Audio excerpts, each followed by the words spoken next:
Pinapaluto daw siya, tapos inutos-utusan. Wala na masyadong alam na Bisaya. Tausog. Ayun, tausog na salita na, imagine. Yung Cebuano, di ba Cebuano mo? Pero sir, how's the treatment dun sa bata? Second, Was there any abuse? was there any physical abuse? Hindi ko na, dahil he will have to go through psychiatric trauma treatment muna to be able to, for him to be exorcised of the trauma. Dahil sabi niya, pag may military operations, takbo sila. Paminsan, may helicopter na hovering above. Gustong-gusto niya yung helicopter kasi parang deliveran niya, maka-eskapo na siya. So now, you know what he asked me kanina? Binigyan kasi siya ng toy car doon sa National Kidney Transplant Institute for medical niya. Binigyan ng toy car, Mr. President. Tinagap niya from Dr. Aliquete, pero sinabi niya, gusto daw niya helicopter. Dahil natuwa siya every time may military helicopter nag-hover, akala niya yun ang freedom niya, makauwi na. So I will give him a toy helicopter. I will not give him a real helicopter, although if the President may wish to give him one Huey, to bring him home. Say again? How exactly did the rescue go down? Well, that was done with the help of Governor Sakur, the son, and then, of course, our contact. Remember, with President Duterte, this is not the first one. We have recovered several already. There is the goodwill established, and of course, the pressing military operations that also compel them to also give to us. Sir, kailan po na-rescue yung bata? Kahapon. Kahapon. Kahapon, because dinaan pa namin sa bahay ni Sakurtan and the wife there took care of the boy. And we flew him last night to Manila. Sa Hulo, sir, nanggaling. From Hulo. Sir, ito may military operation, tapos nawala. Paano yung scenario, sir, na na-arrest siya? There was some negotiations done and some contacts by, may mga armed groups din kasi tayo doon na friendly forces eh. And they have recognized the leadership of the President, kaya they've been very helpful. Kaya ilan na tayo, nakarecover na tayo ng marami. Well, as far as government, we never give any ransom at all. Say again? Wala eh. Wala na nga, wala nang pandagdag. Nabinta na nila yung sari-sari store on the first occasion. Pero yung MNLF, sir, ano yung naging tulong ng MNLF? May mga MNLF elements po tayo na tumulong in the actual recovery, as a matter of fact. Sir, paano po yung seguridad ng family at hindi ba sila babalikan dahil... Well, they have, after they sold everything there and the family was in shambles, they decided to live already Payao, Sibugay. They have relocated themselves with their relatives outside Metro Manila. So I think they will start life anew. Kaya kailangan nila ng tulong din, and I think the President will provide the support. Say again? Ngayon lang, dito. Dito. Sir, Buong pamilya naman yung tinira ng apo. Hindi namin malaman. Father, mother, at anak na 8-year-old. sir, you went to Sulu also on Feb 11 to do the same thing, but it was unsuccessful. What is the difference now? Bakit siya released compared to before? Well, when we went there 3 weeks ago, and it's still upon the direction of the President to follow up, we were not able to get it, and it's something that only those operatives who have been helping us should already know. No, we're not really at liberty to disclose. Pero we were frustrated. We went home. I brought the mother and the father there in the trip to Hulo. We stayed in the house of Governor Sakurtan, waiting for the release. Pero hindi nangyari, kaya umuwi kami. But as the President directed us, no let up, get the boy. So today we succeeded. Sir, ilan na lang po ang bilang na natin sa'yo? The latest count we have from unofficial sources is about 27 pa. May mga Vietnamese bagong nakuha, 6. Sir, Filipinos, foreigners, or... May halo-halo na po. Mr. President, ano message mo sa Abu Sayyaf ngayon? Kasi parang parati Kayo na lang ang kulang nila. Bagong member. Ano pa yung hawak nilang biyag, sir? And then first, I'd like to thank Governor Sakur. Sir, what? Dito.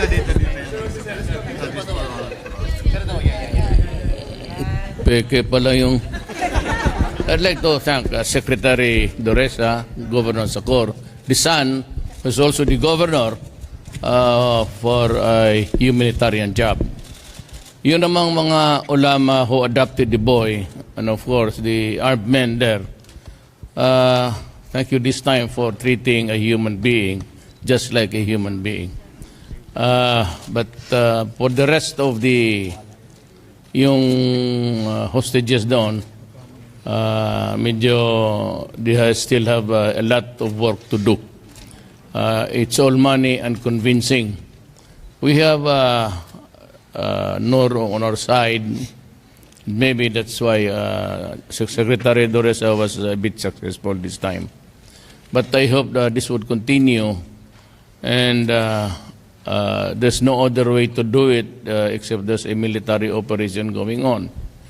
And I would like to assure everybody that for as long as there is the violence being perpetrated, the Republic of the Philippines will continue to with its military operations. Pero lahat to, and any time that they would declare maybe reintegration or ceasefire, or if they would want a realization of the dreams for the Moro Mindanao, I have time and again reiterated also my desire to adopt a federal system in obedience to their prayers for a long time. Historically, even before the arrival of the Christians, Mindanao was already Islam.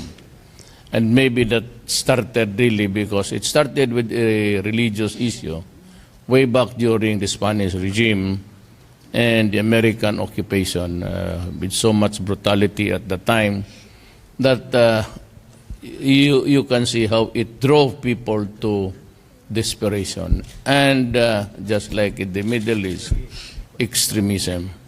So these issues are not easy to solve. It needs a lot of convincing good faith and just to deliver what you promise. Kaya ako naman, I've been pleading with the nation to try to consider federalism because time and again sinasabi ko sa inyo, pag hindi niyo ibigay ang federalism, Governor Sacortan is here, Disan. Pag hindi niyo nabigay nabigay yung nasa gobyerno ang federalism, it will tear Mindanao apart. Mr. President. And I do not think peace will be coming soon in this country. Mr. President, given you had a command conference yesterday, did you have any new directive to the military on the crackdown against Abu Sayyaf? I gave the orders to the military. Since you are not a military, I will not give you the order. Pero sir, kanina you said that federalism might be the solution to addressing Yes. terrorism in Mindanao. Is federalism something that the Abu Sayyaf group is demanding? Maybe, because ang gripe kasi nila, it started with nationalism. Territorial, alam mo, pumasok ang Spaniards, pumasok ang Amerikano. Tayo kami naman noon sa Visayas, excluding my mother was from Mindanao. Sila Islam na, but tayo noon was scattered. Maybe some were not. But the sheer strength of imperialism brought down to our knees, and that is why most of us in the Visayas and Mindanao are Christians. But this is a religion which we did not embrace with joy and happiness. It was imposed on us. Dapat malaman rin ng mga Abu Sayyaf, mga kayong taga Moro sa Mindanao, that yung religion na ibinigay dito sa mga Kristiyano sa Pilipinas, it was not a thing that was kinupkup ng mga tao. It was brought to bear. Marami rin ang namatay na ayaw. So keep that in mind, because itong religion na ito, well, I don't know about really the history of entry of Islam into Mindanao. So it took over about, sabi nila, 100 years. But itong Christianity na dinala dito ng mga Espanyol certainly was imposed on us, and with much bloody cycle. Hindi ito basta na lang kinupkup ng mga natives na ginusto natin because it is a religion. But it has nothing to do with God. It's nothing to do with Allah. They're about the same. Same God. But yung paano na embrace ng half of maybe a fourth of the Philippines at the time, ganon ang history. There's nothing wrong with truth and history. Sir? It's there for all to see. Sir? How are you going to treat the Abu Sayyaf? Kasi kahapon nagpugot ng German, di ba? Mukhang medyo, Yes, as far as Bravo is concerned, medyo parang hindi nahihirapan yata sa military operation natin because they can do those stuff. Well, it's a big place. It's not a 1-hectare island that you can really overrun. There are many places to hide. And for the first time, you're even using air assets, which we did not we were hesitant to use because, sometimes about the problem of collateral damage. But because of the increasing hostages and the rising piracy, as a matter of fact, I'd like to tell you something. I don't know if it is diplomatic or not. But in one of my talks with the ambassador, I have requested China, through the ambassador, to do some patrolling there sa Molucca Strait. It's known, dito nearer the Philippines, it's known as the the Sulu Sea. But not of the vastness of Sulu Sea is really a part of the territorial waters of the Philippines. You always count from the coast, yung seashore dyan, up to 12 miles. That is the territorial. But beyond that, that's, well, if there's any entitlements there, iyo yan. But you do not own it actually. So, internationally, sabi ko sa China, if they can contribute sa patrolling, kasi ang might ng China in terms of sea power, it's a huge one.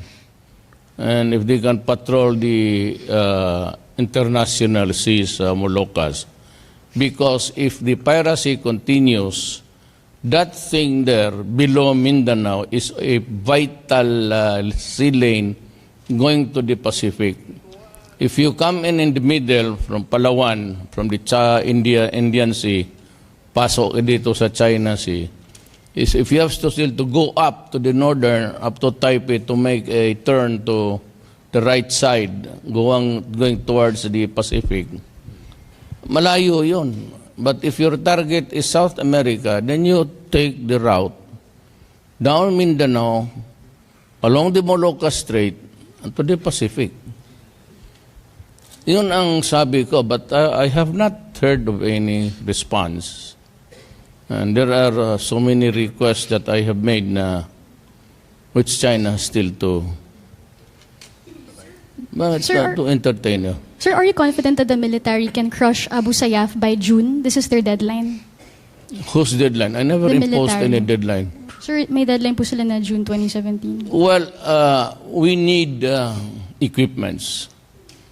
Until such time that we have the fast boats, the 8 remaining frigates or whatever, that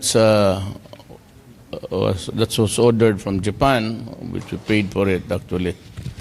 And sabi ko we plan to purchase more helicopters. The numbers I would not want to tell you now. But, and we have to improve on our night flying capability. We're nearing to it. As a matter of fact, we had an operation by air and by ground the other day, in Hulo. The exact time, and I cannot answer your question. Leave it that way. Yes, ma'am. Sir, what additional instructions have you given the military? Would they want more men in the South, sir, considering that parang it's like yung ginagawa ng Abu ngayon is level up din sila, sir? No, at this time, rebellions are really hard to finish. Every revolution from the FARC to the so many revolutions around the world, mahirapan because we cannot, no nation can really afford so much army. It's very expensive. And the vastness of the place, and it might really be just a drawing there in the map, but if you go there to malaki yan. And I said, you just cannot search every, human being gets tired. The most that an operation can be sustained would be about 3 days. 2 days of fighting and the soldiers must rest. It's not a thing as he sleeps, eat, and fight every day. Pinakamahaba niyan is 3 araw. Wala na ang sundalo niyan. It's bone weary already. Ang iniiwasan natin dyan is baka mawalaan ng will to fight. For sheer, I said, when you are bone weary, you would not even want to carry a gun. It's a cycle naman yan. Hindi naman yan ay sustained. When sabi is sustained war that you have another fresh groups after the other one. They have to rest, and we cannot continue a cycle because there's nothing to. We don't have the number of soldiers. We have to take care, especially with the resurgence now of the activities of the NDF, CPP in PA. They are again posted along the vital arteries of our country, mga highways, and of course in the Bicol and Mindanao area, they are really very active. And we continue also to lose government security men. And on top of that is also soldiers killed and police killed in drug operations. By the way, it was yesterday's command conference. I have ordered Bato to recruit young men in the PNP who are imbued with the fervor of patriotism to be the members only of the mga task forces.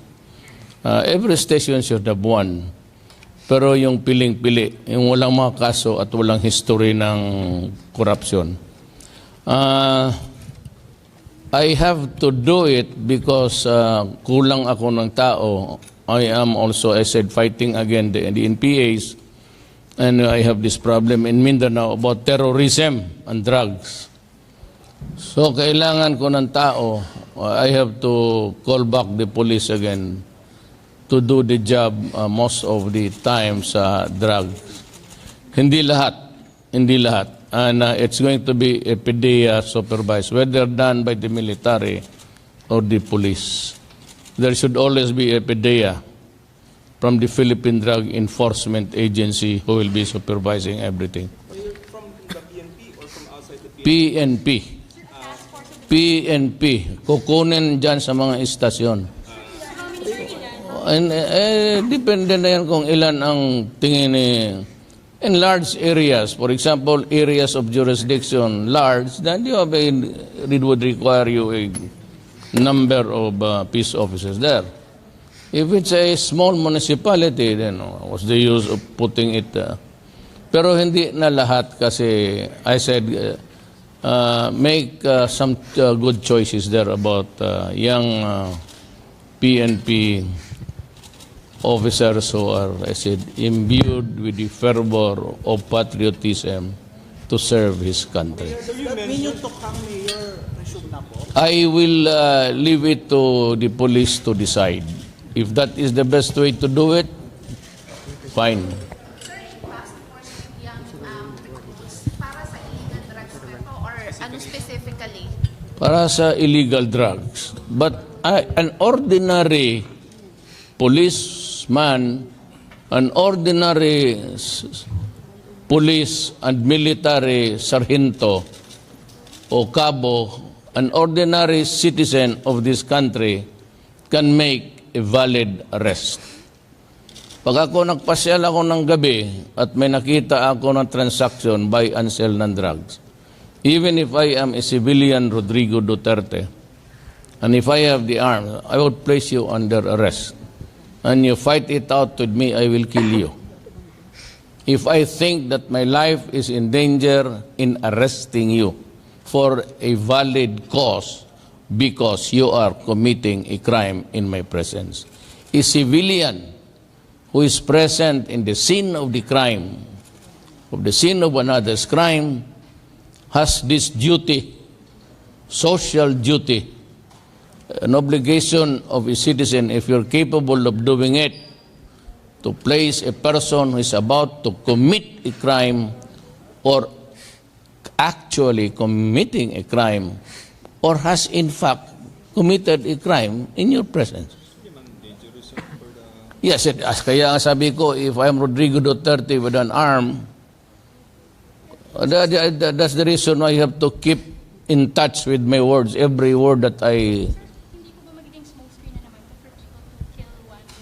They can see that they were defending themselves, but actually they were... No, well, gago, mabaril ka lang dyan na wala, then somebody will catch up with you. It's a moral obligation, it's a legal obligation of a citizen who is in a position to do an arrest. May baril ka dyan with a valid permit and with a current license. Tapos you bring it and you commit a crime in my presence. You're about to be raped. I do not have just to look at you and watch you being raped. I can always tell the guy, dismount and be prepared to be arrested. And if he offers a resistance by pulling a knife and attacking me or pulling a gun, then I can shoot him. And can always say, I killed the guy because he was raping you. Okay? Salamat na ang parents. Until when dapat ma-fill up ni Bato yung matagal pa yan. It's a process. It's not easy to look for honest men. Mahirap talaga dito. It's just like the proverbial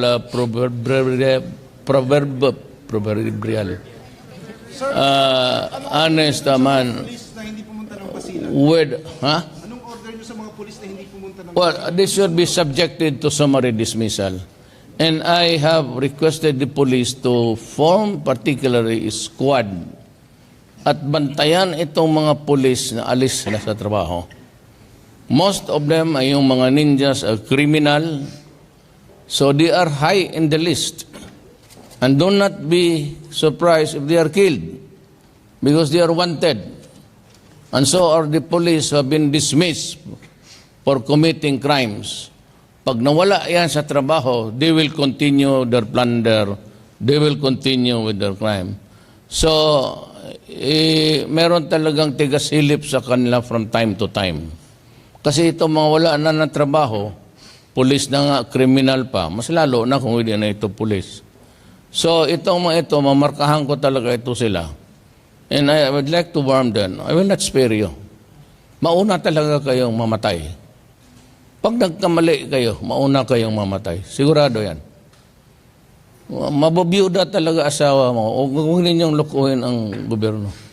Do not even try. Do not even think about it. Na akala ninyo wala na kayo sa trabaho, so wala na yung pera na malaki. Sasakay na naman kayo ngayon sa droga. Special target kayo. And I said, I'm warning the public, including the media right now, do not be surprised if they are killed one of these days. One by one. Salamat. May sabihin. Ay, sandali. Bigyan natin ng panong pasalamat yung nanay, pati yung... Hama yung... Pare. Elmer. Nora and Elmer. Sana yung kumpare ko. Bata. Una sa lahat, no, nagpapasalamat ako sa buong may kapal at saka kay President President, salamat. Maraming salamat po. Maraming salamat po. Salamat sa mga opisyal ng Nagpasalamat po kami kay Salamat sa mahal lahat. na Salamat Presidente sa at sa kanyang sekretary na si Sekretary Durisa at saka sa Gobernador ng Hulo, si Abdul Sakur Tan at si Toto Tan. Dahil sa kanila, nabalik yung bata namin sa amin. Salamat po sa lahat. Tutoy, may mensahe kay Presidente. Anong pakita mo kay Presidente? Saludo, kung Duterte. Saludo ka, o katungan Duterte ba? Salamat. Salamat na siya, sige. Salamat. Salamat. Ano sabihin mo? President? Salamat. Nakalabas ka. Assalamualaikum. Waalaikumsalam. Tapos saludo niyo. Magsukul Presiden. Sabihin mo? Magsukul. Dito na siya, sa pagitna na siya. Gusto niya yun eh. Yung saludo. Yung saludo mo. Sige, saludo. Sige. Oh. Dapan. Lalo na ba yan, sir? Ito kay malaki ang damage dito sa tinasan. Salamat. Trauma, ano ba? Ako may gusto akong kidnapin. Wag lang. On the air pa. Ako ang mag-kidnap. Pag may nawala sa inyo,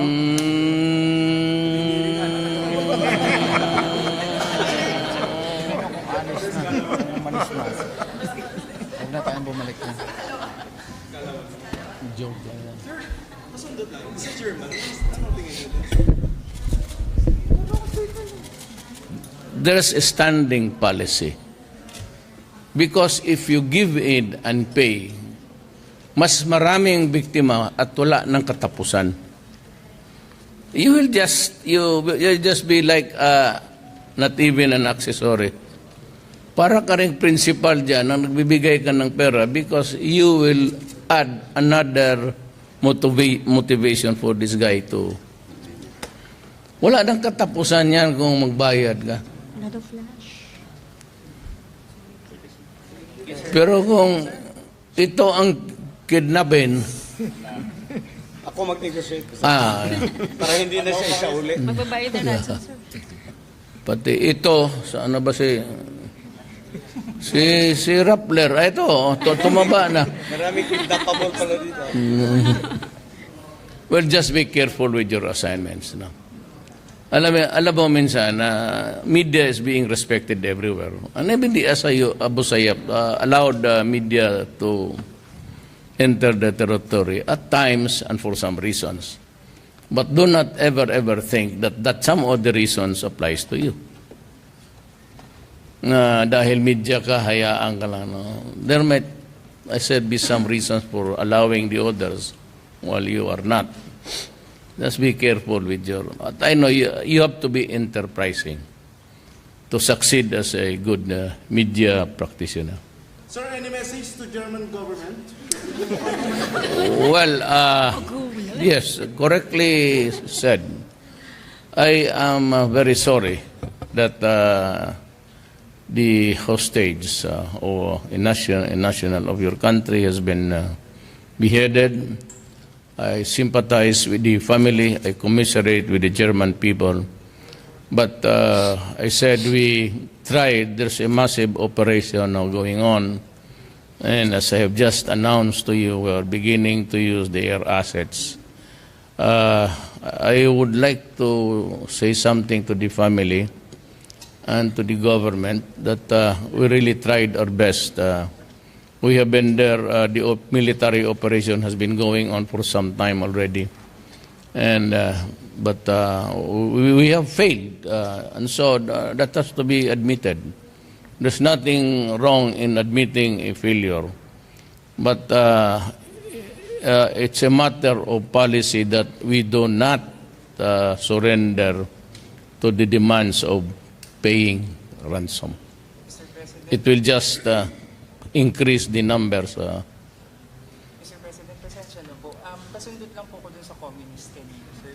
Meron po ba kayo naging specific instruction sa CPP, left-leaning cabinet secretaries for the return of the peace talks just in case? I will think about it. I will think. I will think 1,000 times. Then consult the cabinet, including the left-leaning members of the cabinet. We are a cabinet. We are a working government, and we can work well with each other. We're all right, and it's best that we discuss it sometime, not now.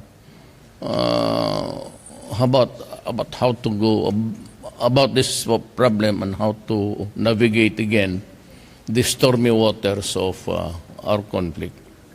But government interest must prevail. Government interest must prevail.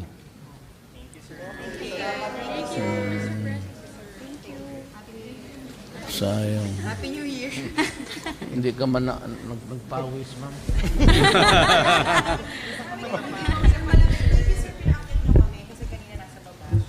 Sinong nag-ano sa inyo?